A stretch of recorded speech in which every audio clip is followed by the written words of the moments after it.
그날 새벽 바닷가 정류장에 코트 한 벌이 남아 있었습니다. 그 위에는 한 장의 봉투가, 그리고 안에는 낡은 사진 한 장이 들어 있었습니다. 사진 속 여자는 단정히 웃고 있었지만 그 눈빛은 어딘가 멀리 향해 있었습니다. 누군가를 떠나보내는 표정처럼, 혹은 스스로 떠나려는 사람처럼. 그날 아무도 보지 못했습니다. 그녀가 사라질 준비를 하고 있었다는 걸. 모든 건 조용히, 치밀하게, 그리고 아무 흔적도 남기지 않은 채 시작되었습니다. 바다는 오늘도 고요했습니다. 바람은 거의 없었고 잔잔한 파도가 부서질 때마다 모래 위로 얇은 흰 선이 그어졌다가 사라졌습니다. 그 해변 한쪽에는 낡은 버스 정류장이 있었습니다. 의자는 금이가 있었고 오래된 벽면에는 바닷바람에 벗겨진 페인트 조각들이 비늘처럼 일렁였습니다. 아침 첫 차를 기다리는 사람은 아무도 없었습니다. 하지만 정류장 벤치 위에는 코트 한 벌이 가지런히 접혀 있었습니다. 진한 회색 모직 코트였습니다. 마치 누군가가 떠나기 전 마지막으로 남긴 흔적처럼 정갈하고 의도적인 모습이었습니다. 바다 쪽에서 불어온 찬바람이 코트의 소매 끝을 살짝 뒤집었습니다. 안감의 색은 옅은 베이지, 여성용이었습니다. 코트 옆에는 작은 봉투가 놓여 있었습니다. 겉면에는 아무 글자도 없었지만 안에는 빛바랜 사진 한 장이 들어 있었습니다. 사진 속에는 한 여자가 있었습니다. 검은 머리를 단정히 묶고 교사처럼 단정한 미소를 짓고 있었습니다. 그 뒤에는 낡은 보육원 건물이 보였습니다. 사진에 모서리는 달아 있었고 손때가 묻은 듯 가장자리가 누렇게 변해 있었습니다. 정류장에서 불과 100m쯤 떨어진 곳에는 작은 집이 있었습니다. 바닷가를 등지고 서 있는 그 집은 목재와 회색 벽돌로 지어졌고 오래된 어부의 집처럼 주변에 낚싯대와 통발이 어지럽게 놓여 있었습니다. 그 집의 주인, 박영수는 그날 새벽 4시에 깨어났습니다. 습관처럼 낚싯대를 챙기고 모래사장을 따라 방파제까지 걸어갔습니다. 어둠이 가시지 않은 바다 위에는 희미한 새벽별 하나가 떠 있었습니다. 그는 배 위에서 낚싯줄을 던지며 시간을 보냈습니다. 그의 머릿속은 늘 같았습니다. 은퇴한 지 5년이 되었지만 하루도 쉬지 않았습니다. 일하지 않으면 시간이 너무 길고 집은 너무 조용했습니다. 아내 미라는 늘 새벽에 깨서 커피를 내렸습니다. 오늘은 나가지 말아요. 그 말이 습관처럼 들렸지만 그는 늘 웃으며 대꾸했습니다. 걱정 마, 바람도 없는데. 그날은 이상하게 바람이 없었습니다. 잔잔한 바다 위로 아침 햇살이 조금씩 번지기 시작했을 때 그는 낚싯대를 거두고 집으로 향했습니다. 집 앞에서 문득 시야 끝에 무언가가 들어왔습니다. 정류장 벤치 위에 그 코트였습니다. 처음에는 그냥 누군가가 두고 간 옷이라고 생각했습니다. 하지만 가까이 다가가자 익숙한 향이 스쳤습니다. 자스민과 비누 냄새, 그리고 아내가 자주 쓰던 향수의 잔향이었습니다. 박영수는 그 자리에 멈춰 섰습니다. 손끝이 떨렸습니다. 코트를 들어 올리자 안주머니 속에서 작은 종이 쪽지가 떨어졌습니다.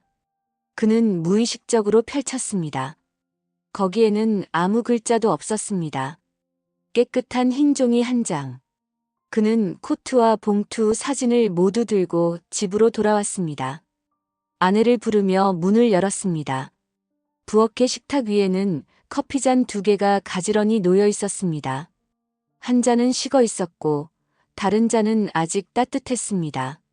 커피 냄새가 방 안에 퍼져 있었지만 사람의 기척은 어디에도 없었습니다. 방마다 불이 꺼져 있었고 침대는 정돈된 상태였습니다. 침대 머리맡에는 정미라의 안경이 놓여 있었습니다. 책장에는 그가 읽던 소설 한 권이 펼쳐진 채로 멈춰 있었습니다.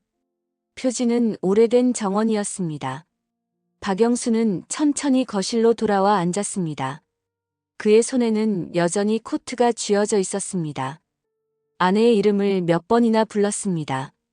아무 대답도 없었습니다. 그 순간 창문을 통해 바람이 불었습니다.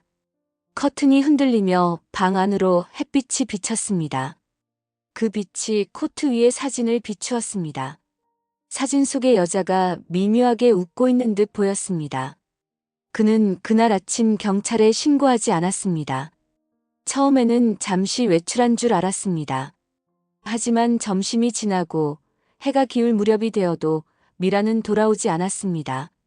휴대폰은 집에 있었고 신분증도 그대로였습니다. 통장과 인감, 보험증서 모두 책상 서랍에 정리되어 있었습니다. 심지어 장례보험 서류까지 최신 날짜로 갱신되어 있었습니다. 그때서야 그는 이상하다고 느꼈습니다. 모든 것이 지나치게 정리되어 있었습니다. 모든 문서가 가지런히 봉투별로 구분되어 있었습니다. 그리고 그 위에 하얀 종이 한 장이 놓여 있었습니다. 마치 끝맺음을 의미하는 듯한 정적이었습니다. 그날 저녁 마을 사람들은 모두 바닷가에 모였습니다. 경찰차가 정류장 앞에 섰고 촬영 장비를 든 경찰들이 사진을 찍었습니다. 마을 이장은 고개를 저으며 말했습니다. 아침 일찍부터 아무도 못 봤어요. CCTV도 없고 발자국도 없고. 사람들은 웅성거렸습니다. 혹시 치매 아니었나? 멀리 간 게 아닐까? 박영수는 그들의 말을 듣지 않았습니다. 그는 사진만 바라봤습니다. 사진 속 보육원 건물 뒤편에 희미하게 하얀 표식이 보였습니다. 마치 벽에 그려진 글자 같았습니다. 그는 확대경으로 사진을 들여다봤습니다. 표식은 알파벳 하나였습니다. 램. 그는 그날 밤 잠을 이루지 못했습니다. 집안의 모든 불을 끄고 코트를 자신의 옆자리에 두었습니다. 한참을 바라보다가 불현듯 깨달았습니다. 그녀는 사라진 게 아니라 떠날 준비를 이미 마친 것이었습니다. 바다는 여전히 조용했습니다. 어디선가 부딪히는 파도의 소리가 낮게 깔렸습니다. 그리고 새벽 3시 정류장 쪽에서 미세한 소리가 들렸습니다. 바람에 종이 한 장이 날려 모래 위로 천천히 흩날렸습니다. 그 종이에는 아무것도 적혀 있지 않았습니다. 하지만 그것이 바로 시작이었습니다. 그녀가 조용히 사라진 이유를 아무도 알 수 없는 그 긴 이야기의 시작이었습니다. 아침이 지나고도 미라는 돌아오지 않았습니다. 박영수는 부엌을 천천히 걸었습니다. 싱크대 위에는 물방울이 말라붙은 자국이 있었고 식탁 위 커피잔에는 입술 자국이 선명했습니다. 그는 그 잔을 두 손으로 감싸들었습니다. 잔의 온기는 이미 사라졌지만 아직 아주 희미한 향이 남아 있었습니다.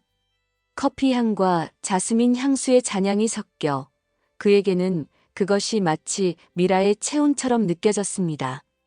그는 부엌을 한 바퀴 돌며 모든 걸 바라봤습니다. 정리된 식탁, 가지런히 놓인 의자, 창문에 걸린 하얀 커튼. 모든 것이 평소와 같았습니다. 너무 같아서 오히려 이상했습니다. 그녀가 급히 떠난 흔적이 전혀 없었기 때문이죠. 그건 단순한 외출이 아니라 준비된 부재의 냄새였습니다. 그는 안방으로 갔습니다. 침대는 매끈하게 정리되어 있었고 베개 위에는 머리카락 한 올조차 남아있지 않았습니다. 옷장은 가지런히 비어 있었지만 옷걸이의 간격은 정확했습니다. 속옷 서랍에는 새하얀 천 조각이 접혀 있었고 그 아래엔 얇은 노트 한 권이 들어 있었습니다.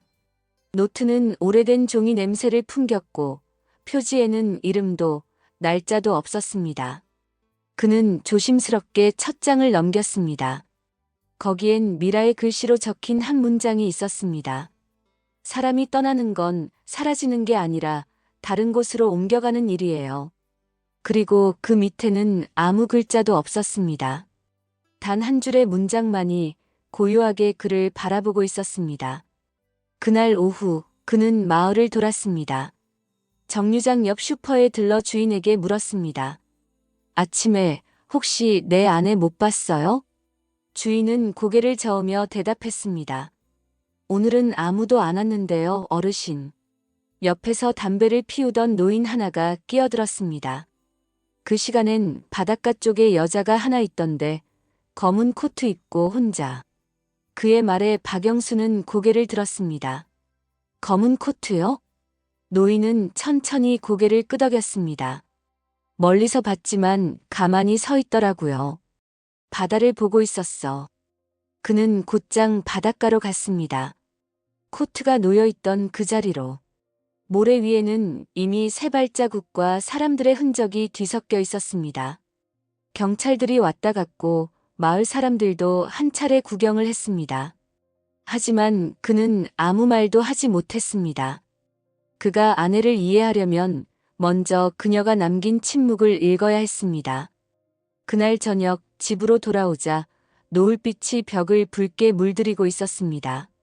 미라가 쓰던 작업대 위에는 낡은 오르골이 하나 있었습니다. 뚜껑을 열자 맑은 소리가 났습니다. 그 안에는 작은 열쇠 하나가 들어 있었습니다. 열쇠에는 M이라는 글자가 새겨져 있었습니다. 그는 잠시 멈춰 서서 코트 안주머니에서 발견한 사진을 떠올렸습니다. 보육원 건물벽 뒤에 보였던 그 글자 M. 밤이 깊어졌습니다. 그는 거실 불을 모두 끄고 의자에 앉았습니다. 창문 너머로 파도가 부딪히는 소리가 들렸습니다. 그는 눈을 감았습니다. 그리고 아주 작은 소리를 들었습니다. 마치 누군가가 현관 앞을 스치는 듯한 낮은 발자국 소리였습니다. 그는 조심스럽게 일어나 문 쪽으로 걸었습니다. 문고리를 잡았지만 돌리지 않았습니다. 문 너머의 공기가 차갑게 식어 있었습니다. 그는 그때 깨달았습니다. 이건 단순히 실종이 아니라 누군가의 작별 예고일지도 모른다는 걸요. 모든 흔적이 너무 조용했고 너무 완벽했습니다. 아내의 실루엣은 사라졌지만 그녀의 의도는 집 안 구석구석에 남아 있었습니다. 그녀가 정말 떠난 건지 아니면 아직 어딘가에서 이 집을 바라보고 있는 건지 그는 확신할 수 없었습니다. 밤은 깊어졌고 바다는 여전히 잔잔했습니다. 그리고 새벽 1시가 넘어서 오르골이 저절로 돌아가기 시작했습니다. 아무도 건드리지 않았는데도 짧은 멜로디가 조용히 울렸습니다. 그 소리는 오래된 기억처럼 그의 가슴 한가운데에 천천히 내려앉았습니다. 새벽 공기는 차가웠습니다. 창문 밖에서는 파도가 길게 밀려와 모래를 덮었다가 사라졌습니다. 박영수는 잠을 이루지 못한 채 소파에 앉아 있었습니다. 손끝에는 여전히 그 작은 열쇠가 쥐어져 있었습니다. 그것은 너무 가벼워서 마치 의미를 담기엔 부족해 보였습니다. 하지만 그는 알았습니다. 그 안에 무언가가 있다는 걸요. 그녀의 의도가 어딘가에 숨겨져 있다는 걸요. 해가 떠오르기도 전 그는 낚싯배를 타고 바다로 나갔습니다. 파도는 잔잔했지만 마음은 요동쳤습니다. 그는 항구 쪽으로 시선을 돌렸습니다. 거기에는 미라가 자주 앉아있던 벤치가 있었습니다. 매번 커피를 마시며 바다를 바라보던 그 자리를 그녀는 마지막 날에도 찾았던 걸까? 그는 그 생각을 떨칠 수 없었습니다. 오전 9시가 되자 경찰이 집으로 찾아왔습니다. 형사 이도현 40대 중반은 짧은 인사 후 현장을 둘러봤습니다. 그의 말투는 사무적이었지만 눈빛은 미묘하게 흔들렸습니다. 정리된 공간이군요. 싸운 흔적도 없고 자발적 실종 가능성이 높습니다. 박영수는 아무 대답도 하지 않았습니다. 그 말 속에 자발적이라는 단어가 이상하게 가슴을 눌렀습니다. 그녀가 정말 스스로 떠났을까? 아니면 누군가 떠나도록 만든 걸까? 형사가 돌아간 후 그는 오르골을 다시 꺼냈습니다. 열쇠 구멍에 작은 자물쇠가 달려있는 걸 그제야 발견했습니다. 그는 주저없이 열쇠를 꽂았습니다. 찰칵하고 가볍게 잠금이 풀렸습니다. 뚜껑을 열자 안쪽 바닥이 이중 구조로 되어 있었습니다. 그 틈 안에는 접힌 종이 한 장과 오래된 리본이 들어 있었습니다. 리본은 색이 발해 있었고 종이에는 글씨가 희미하게 번져 있었습니다. 당신이 이걸 보는 순간 나는 이미 바다 쪽에 있을 거예요. 그 한 문장을 읽는 순간 그의 손이 멈췄습니다. 글씨는 분명히 미라의 것이었습니다. 그리고 그 아래에는 날짜가 적혀 있었습니다. 4월 3일. 그건 바로 전날이었습니다. 그는 숨을 고르며 오르골을 덮었습니다. 방 안이 너무 조용했습니다. 오르골이 다시 저절로 돌아가며 음악이 흘러나왔습니다. 낯익은 멜로디. 그녀가 즐겨 들던 곡, 오래된 정원의 테마였습니다. 그는 그제야 깨달았습니다. 그녀의 메시지는 단순한 작별이 아니었습니다. 무언가를 남겨둔 암호 같은 작별이었습니다. 그날 오후, 그는 보육원 건물을 찾아갔습니다. 사진 속의 장소. 마을에서 차로 30분 거리의 외딴 언덕에 있었습니다. 건물은 폐허처럼 방치되어 있었고 철문은 녹이 슬어 있었습니다. 그는 문틈으로 몸을 밀어 넣었습니다. 안에는 먼지와 낡은 장난감들, 그리고 부서진 의자들이 널려 있었습니다. 햇빛 한 줄기가 천장에서 새어 들어왔고 그 빛이 벽 한쪽을 비추고 있었습니다. 그곳에 M이라는 표식이 있었습니다. 붉은색 페인트로 손바닥 크기만 한 글자였습니다. 그 글자 아래에는 누군가의 손으로 눌러 쓴 듯한 자국이 남아 있었습니다. 그는 손끝으로 그 표식을 더듬었습니다. 그리고 그 아래의 벽돌 하나가 살짝 흔들리는 걸 발견했습니다. 벽돌을 들어 올리자 안쪽에 작은 상자가 들어 있었습니다. 상자 안에는 흑백 사진 몇 장과 오래된 이름표 하나가 들어 있었습니다. 이름표에는 이렇게 적혀 있었습니다. 정미라 1984년 입소. 그 순간 그의 숨이 멎었습니다. 그녀는 고아원 출신이었다. 그는 그 사실을 단 한 번도 들은 적이 없었습니다. 아내는 늘 조용했고 과거 이야기를 하지 않았습니다. 그녀가 왜 자신을 감춘 채 살아왔는지 이제야 그는 그 이유의 가장자리에 닿은 듯 했습니다. 밖에서는 파도가 밀려오는 소리가 뚜렷하게 들렸습니다. 오르골의 멜로디가 다시 머릿속을 스쳤습니다. 그는 천천히 문 밖으로 걸어 나왔습니다. 햇빛이 눈부셨지만 마음은 어둡게 가라앉았습니다. 이제 그는 알고 있었습니다. 그녀의 사라짐은 단순한 도피가 아니었습니다. 그녀는 자신이 버려졌던 곳으로 다시 돌아간 것이었습니다. 박영수는 밤이 깊어질수록 점점 초조해졌습니다. 손끝은 차가웠고 시선은 자꾸만 정류장 쪽을 향했습니다. 낮 동안 아무 일도 일어나지 않았는데 그 조용함이 오히려 불안했습니다. 결국 그는 코트를 들고 다시 바다로 나섰습니다. 이른 새벽의 공기는 살에 닿자마자 스며드는 듯 차가웠습니다. 정류장에는 아무도 없었습니다. 그러나 벤치 아래, 모래 위로 희미한 발자국이 남아 있었습니다. 파도에 반쯤 지워진 흔적 두 줄이었습니다. 하나는 작고 가늘었고 다른 하나는 크고 불규칙했습니다. 그는 무릎을 굽혀 손전등을 비추며 그 흔적을 따라갔습니다. 모래 속에 무언가가 반짝였습니다.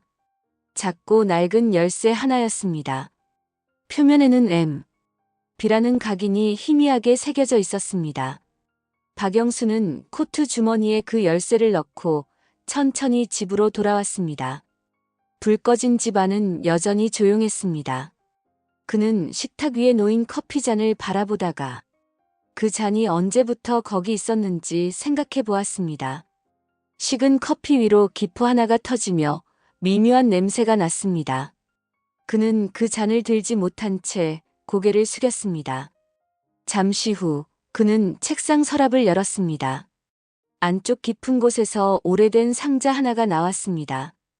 그 상자는 안에 미라가 건드리지 말라며 늘 잠가두던 것입니다. 그는 열쇠 꾸러미를 뒤져보았지만 맞는 것이 없었습니다. 그래서 작은 열쇠 M, B가 새겨진 그것을 꺼내어 조심스레 꽂았습니다. 딱 하고 소리가 났습니다. 상자 뚜껑이 천천히 열렸습니다. 안에는 흑백 사진 여러 장이 들어 있었습니다. 그중 한 장이 유독 오래된 듯 색이 바래 있었습니다. 사진 속에는 젊은 미라가 보육원 아이의 손을 잡고 웃고 있었습니다. 아이의 목에는 낡은 리본이 묶여 있었고 색은 오르골 속 리본과 같았습니다. 그는 손끝으로 리본을 더듬었습니다. 실제 리본처럼 거칠고 단단한 질감이 느껴졌습니다. 그 순간 아내의 목소리가 귓가에서 속삭이는 듯 했습니다. 그 아이는 꼭 내가 지켜야 했어요. 박영수는 사진들을 하나씩 넘기며 이상한 점을 발견했습니다. 사진마다 구석에 M이라는 표식이 작게 새겨져 있었습니다. 마치 누군가가 의도적으로 표시를 남긴 듯 했습니다. 그는 그 표식이 무엇을 의미하는지 알 수 없었지만 가슴 한쪽이 점점 서늘해졌습니다. 그날 저녁 그는 경찰서를 찾았습니다. 담당 형사에게 사진과 열쇠를 내밀며 물었습니다. MARIAS 블레싱 홈이라는 이름 들어본 적 있습니까? 형사는 잠시 컴퓨터를 뒤적이다가 고개를 저었습니다. 그 보육원은 1984년에 화재로 폐쇄됐습니다. 기록은 다 소실된 걸로 되어 있습니다. 그 말에 영수는 숨을 멈췄습니다. 1984년 그건 미라가 20살 때였습니다.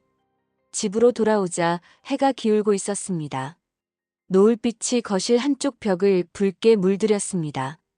그 붉은 빛이 오르골 위에 닿자 금속 표면에 작은 글씨가 드러났습니다. 그는 확대경을 들고 확인했습니다. 오르골 안쪽 덮개 안에 새겨진 글자. M에게 기억은 죄가 아니야. 그 문장을 보는 순간 그의 심장이 세차게 뛰기 시작했습니다. 아내가 감춰온 과거가 단순한 추억이 아니라 누군가와의 약속 혹은 속죄의 흔적이라는 것을 느꼈습니다. 그는 오르골을 꼭 쥔 채 눈을 감았습니다. 파도 소리가 멀리서 들려왔습니다. 그 소리는 어느새 아내의 목소리처럼 들렸습니다. 나는 단 한 번도 사라진 적이 없어요. 당신이 몰랐을 뿐이죠. 그는 갑자기 두려워졌습니다.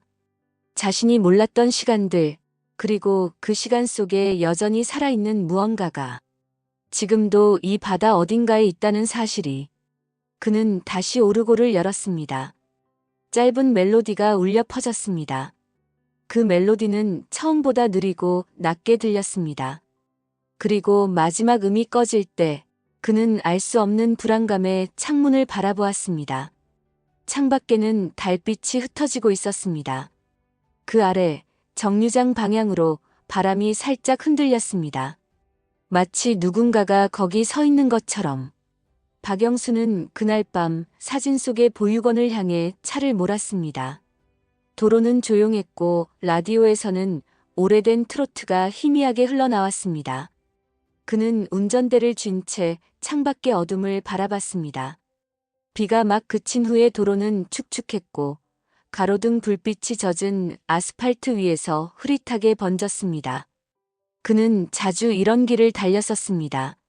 낚시터에서 돌아오는 길, 병원에 아내를 데려다 주던 길, 그리고 한때 둘이 함께 보육원을 찾아갔던 길. 그 기억이 어쩐지 오늘 밤엔 낯설게 느껴졌습니다. 보육원은 산기슭 아래 자리하고 있었습니다. 백송 보육원이라는 녹슨 간판이 남아 있었지만 글자는 거의 지워져 있었습니다.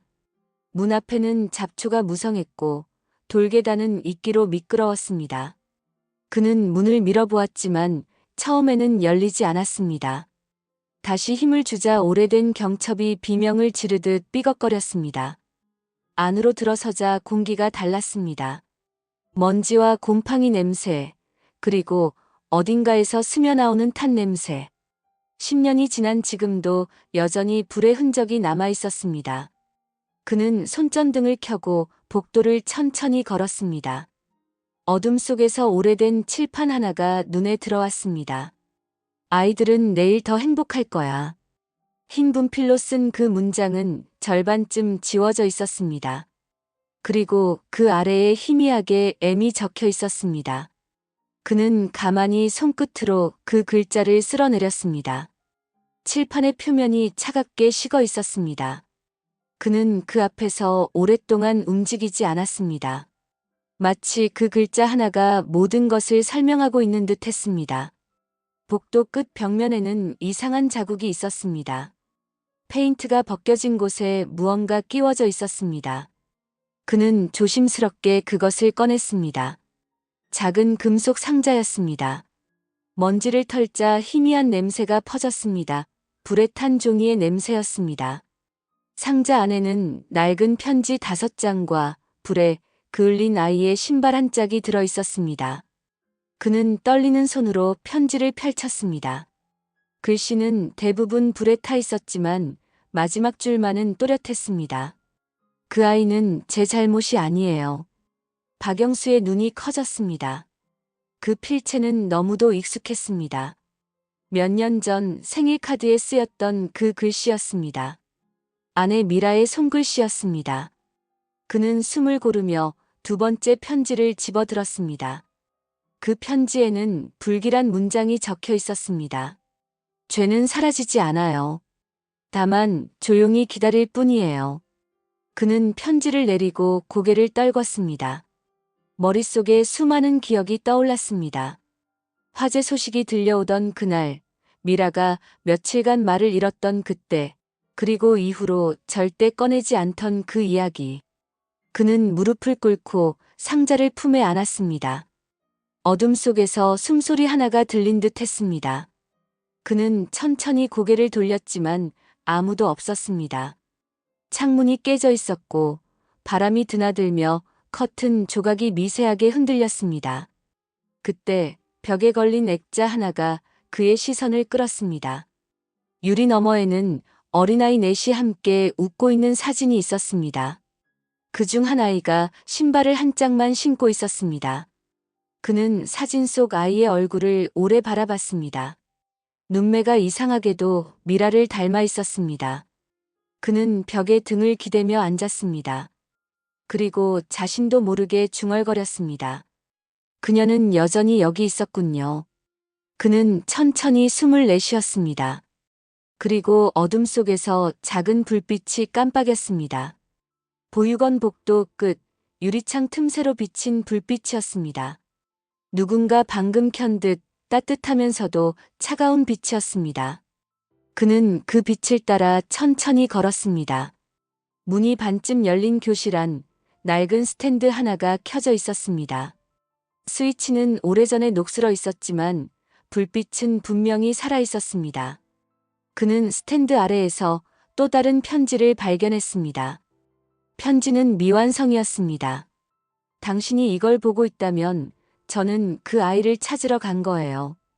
그 애는 아직 어딘가에 있을지도 몰라요. 제가 해야 할 일은 끝내지 못한 이야기의 마침표예요. 박영수는 그 자리에 주저앉았습니다. 창문 밖에서 빗소리가 들려왔습니다. 그는 하늘을 올려다보며 중얼거렸습니다. 당신은 대체 어디에 있는 거예요? 그는 밤새도록 그 교실에 앉아 있었습니다. 스탠드 불빛 아래에서 편지들을 천천히 다시 읽었습니다. 글자 하나하나가 그녀의 숨결처럼 느껴졌습니다. 그리고 그제야 알았습니다. 그녀가 사라진 것은 도피가 아니라 속죄이자 구원이었음을. 그녀가 남긴 코트도 그 봉투도 모두 그 끝을 향한 길이었습니다. 새벽이 되자 불빛이 꺼졌습니다.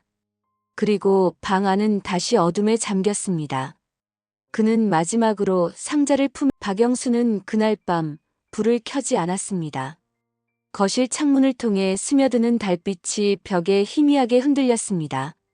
탁자 위에는 코트, 사진, 봉투 그리고 작은 금속 상자가 가지런히 놓여 있었습니다.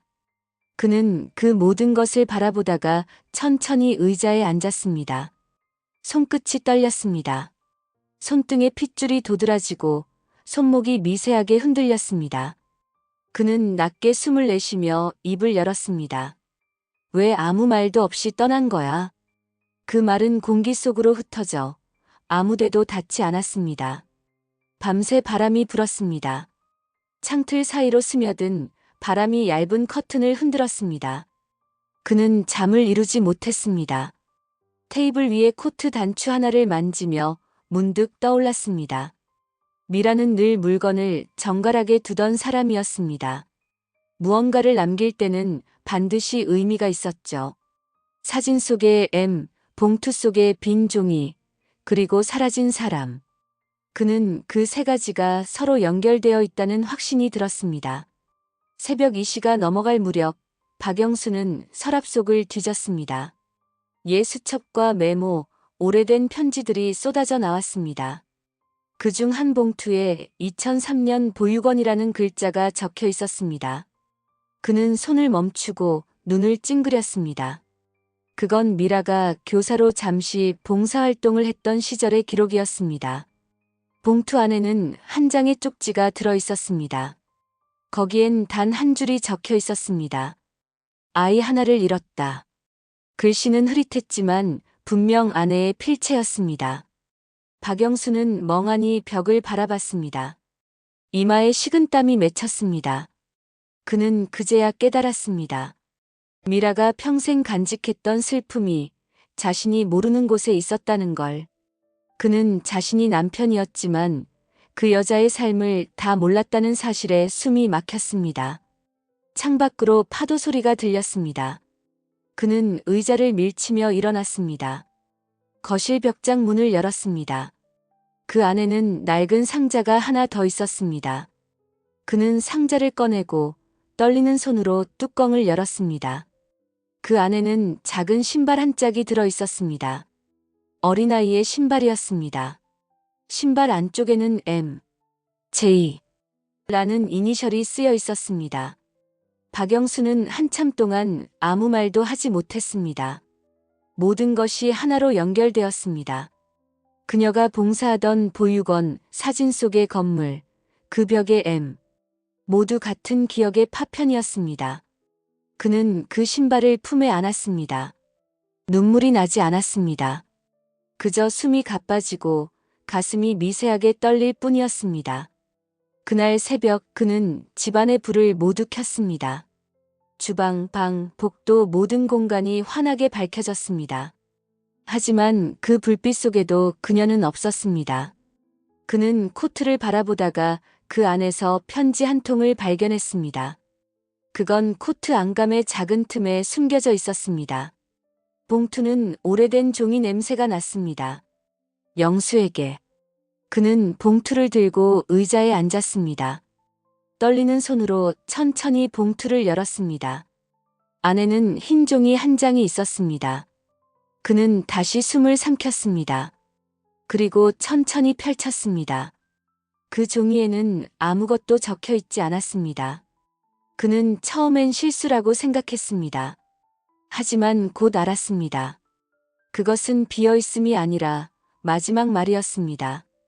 그녀가 남긴 건 글이 아니라 침묵이었습니다. 그리고 그 침묵은 이제 그의 전부가 되어 있었습니다. 방 안은 캄캄했습니다. 시계 초침이 미세하게 움직이는 소리만 들렸습니다. 박영수는 불을 켜지 않은 채 의자에 앉아 있었습니다. 테이블 위에는 코트와 사진, 그리고 어젯밤에 꺼낸 작은 서류 봉투가 놓여 있었습니다. 그는 천천히 봉투를 열었습니다. 안에는 오래된 편지들이 들어 있었습니다. 몇 장은 이미 글씨가 번져 있었고, 다른 편지들은 마치 누군가가 서둘러 쓴 듯 글씨가 떨려 있었습니다. 그 편지들은 모두 정미라의 필체였습니다. 편지의 첫 문장은 짧았습니다. 당신이 이 글을 볼 때쯤이면 나는 여기 없을 거예요. 그는 손끝이 떨려 편지를 바닥에 떨어뜨렸습니다. 편지는 바닥에 흩어지며 그중 한 장이 그의 발끝에 멈췄습니다. 그 종이에는 작은 아이의 사진이 붙어 있었습니다. 사진 속에는 4살쯤 되어 보이는 여자아이가 있었습니다. 박영수는 처음 보는 얼굴이었습니다. 하지만 미라의 눈매와 닮아 있었습니다. 그는 머릿속이 복잡해졌습니다. 이 아이는 누구지? 그의 시선은 자연스럽게 봉투 속 다른 문서로 옮겨졌습니다. 그 안에는 보육원에서 발급된 입소 서류가 있었습니다.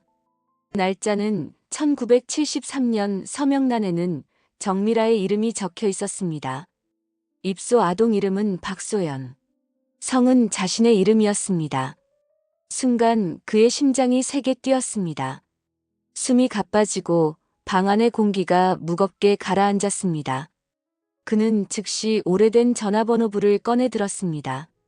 보육원 이름을 찾아봤지만 이미 20년 전에 폐쇄된 시설이었습니다. 그는 경찰서에 전화를 걸었다가 잠시 머뭇거렸습니다.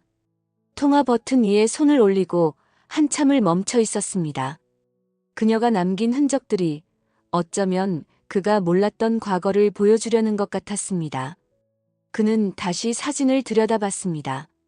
사진 속 아이의 오른쪽 손목에는 작은 흉터가 있었습니다. 그는 그 흉터를 기억하고 있었습니다. 어린 시절 딸 소연이 넘어졌던 그날의 상처. 그는 숨을 멈췄습니다. 그럴 리가 없어. 그의 속삭임은 거의 들리지 않았습니다. 눈앞이 어지러웠습니다. 머릿속이 하얗게 비어가며 그동안의 모든 기억이 뒤섞였습니다. 그가 잃어버렸다고 믿었던 딸, 그리고 잊으려 했던 사건. 아내 미라는 그 사실을 알고 있었던 걸까요? 그녀는 수십 년 동안 침묵 속에서 진실을 감추고 있었던 걸까요? 그는 문득 깨달았습니다. 그녀의 실종은 단순한 도피가 아니라 오랜 세월의 죄책감에서 비롯된 선택이었음을. 그녀는 사라진 것이 아니라 자신이 지워야 했던 진실 속으로 돌아간 것이었습니다. 박영수는 눈을 감았습니다. 그리고 한참 동안 아무 말도 하지 않았습니다.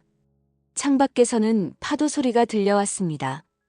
그 소리는 멀리서 들려오는 듯 했지만 묘하게도 그의 가슴 속에서 울리고 있었습니다. 그는 천천히 자리에서 일어났습니다. 창문으로 다가가 커튼을 젖혔습니다. 바다 위로 새벽빛이 스며들고 있었습니다.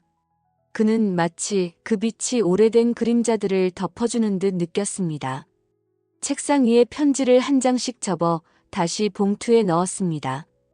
그의 손놀림은 조심스럽고 단정했습니다. 그는 봉투를 코트 안주머니에 넣고 천천히 문을 열었습니다. 밖의 공기가 차가웠지만 그 차가움 속에는 묘한 평온이 있었습니다. 그는 마지막으로 집안을 돌아봤습니다. 한동안 아무 말도 하지 않았습니다. 그의 시선은 테이블 위의 커피잔에 머물렀습니다. 식어버린 커피, 그 옆에 두 번째 잔은 여전히 비어 있었습니다.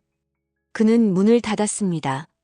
그 순간 거실의 시계초침이 멈춘 듯 고요했습니다.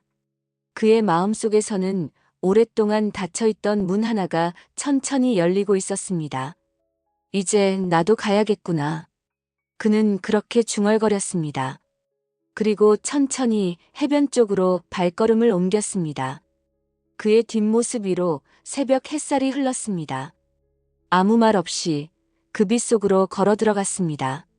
그의 얼굴에는 슬픔보다 더 깊은 묘한 안도감이 비쳐 있었습니다. 바다는 오늘도 고요했습니다. 하지만 그 고요함은 어딘가 달랐습니다. 하루 전보다 일주일 전보다 더 차분하고 더 맑았습니다. 박영수는 여전히 정류장 쪽을 바라보며 서 있었습니다. 코트가 놓였던 자리에는 이제 아무것도 없었지만 그의 시선은 그 자리를 떠나지 못했습니다. 그는 바닷가 모래 위를 천천히 걸었습니다. 조용히 파도가 밀려왔다가 발끝을 적시고 다시 빠져나갔습니다. 그가 발자국을 남길 때마다 물결이 그것을 덮었습니다. 흔적이 사라지는 것을 그는 잠시 지켜봤습니다. 아내가 떠난 것도 어쩌면 그와 비슷한 일일지도 몰랐습니다. 시간이 지나면 파도는 모든 자국을 덮어버립니다. 하지만 그것이 사라졌다는 뜻은 아니죠. 그저 바다의 일부가 되었을 뿐입니다. 집으로 돌아온 그는 작은 상자를 꺼냈습니다. 상자 안에는 미라의 안경, 오래된 사진, 그리고 하얀 종이 한 장이 들어 있었습니다. 그 종이는 여전히 아무 글자도 없었습니다. 하지만 그는 그날 이후 그 종이를 매일 꺼내보곤 했습니다. 아무 말도 없지만 이상하게도 그 종이엔 마음이 담겨 있었습니다. 무언가를 설명하지 않아도 느낄 수 있는 온도가 있었습니다. 그날 저녁 그는 오랜만에 커피를 내렸습니다. 2잔을 내리고 한 잔은 식탁 건너편에 놓았습니다. 그 잔에서는 여전히 미라의 향이 났습니다. 자스민과 비누 그리고 아주 옅은 바다 냄새가 섞인 향이었습니다. 그는 천천히 커피를 마셨습니다. 마시며 작은 목소리로 혼잣말처럼 말했습니다. 이제야 알 것 같아. 당신이 왜 그랬는지. 그는 다음 날 낡은 코트를 들고 바닷가로 나갔습니다. 모래 위에 코트를 내려놓고 그 위에 하얀 종이를 올렸습니다. 바람이 불자 종이가 살짝 흔들리더니 곧 파도에 닿았습니다.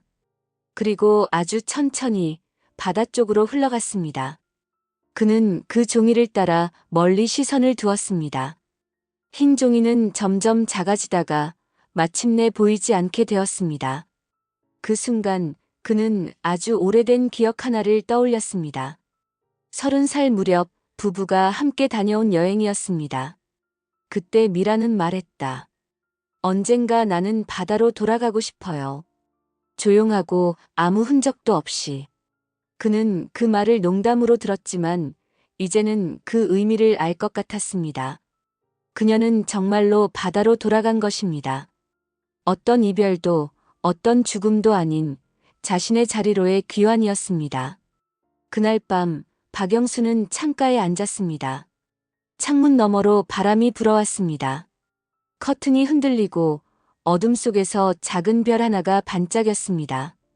그는 잠시 눈을 감았습니다. 귀를 기울이면 파도 소리와 함께 아내의 목소리가 들리는 듯 했습니다. 그 목소리는 아주 낮고 따뜻했습니다. 이제 됐어요. 나 걱정하지 말아요. 그는 미소를 지었습니다. 눈가가 젖었지만 그 눈물은 슬픔이 아니었습니다. 다음 날 그는 정류장 벤치 위에 새 코트를 올려두었습니다. 자신의 낡은 회색 코트였습니다. 그리고 그 옆에 작은 봉투 하나를 두었습니다. 봉투 안에는 종이 한 장이 들어 있었습니다. 이번엔 글자가 적혀 있었습니다. 기억합니다. 그리고 놓아줍니다. 바람이 불어왔습니다. 파도 소리가 멀리서 들려왔습니다. 박영수는 천천히 고개를 들어 바다를 바라봤습니다. 그의 얼굴에는 처음으로 평온한 미소가 떠올랐습니다. 그 미소는 잔잔한 파도처럼 조용히 퍼져나갔습니다. 바다는 여전히 고요했습니다. 하지만 그 고요함 속에는 이제 한 사람의 이별이 아닌 한 사람의 이해가 담겨 있었습니다. 그리고 그 순간 그녀는 사라진 것이 아니라 돌아온 것이었습니다.